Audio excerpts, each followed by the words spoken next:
Hey, I just discovered something that I think is pretty interesting. I have really not seen it written about anywhere, and that always kind of makes me excited.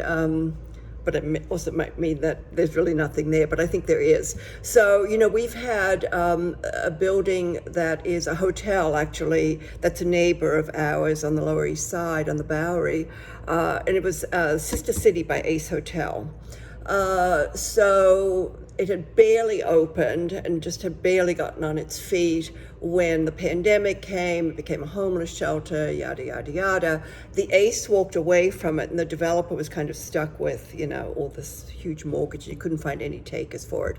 Then, like about less than a month ago, I start seeing people. It's in Freeman Alley. The entrance is in Freeman Alley, which is literally one building over from me. I started seeing all these people arriving with suitcases, and not really quite knowing where to go. And they were all kind of like really chic and cool and young, and a lot of them were Europeans.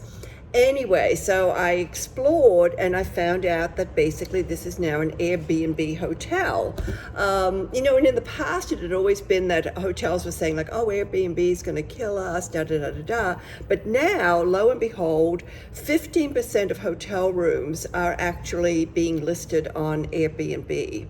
And one of the reasons people say this is such a great thing is that whereas if you book a hotel room, say on Booking.com or Expedia, they take a huge amount of, let me see, what do they take? They take, their commission for that is enormous, like, I don't know, like up to 15 to 30%, which is big.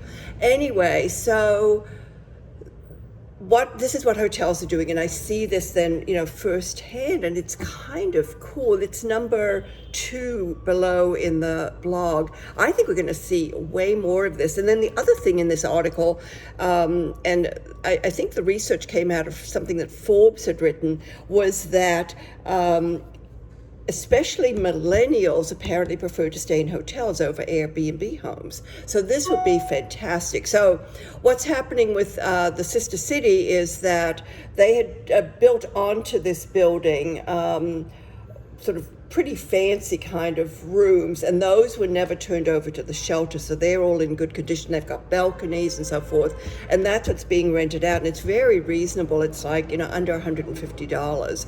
So I'm even seeing, I interviewed this girl who was going in there this weekend, and she said, like, oh, I live uptown, I just wanted to like do something cool and kind of just get a change of scenery, because of course people aren't really traveling.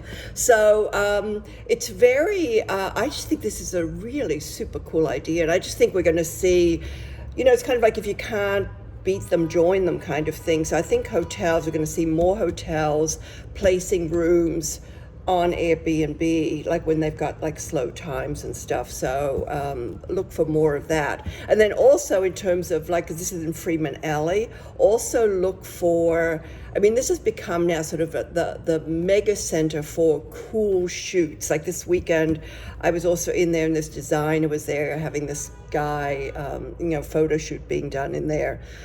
So very, very cool. And if you're looking for any sort of trend spotting stuff around New York, I would definitely make this your number one stop, Freeman Alley. And then, you can come and say hi to me. That's it. I had a great week. It was my birthday. It was really, really, really fabulous. So that's it until next week. I hope you enjoy the blog.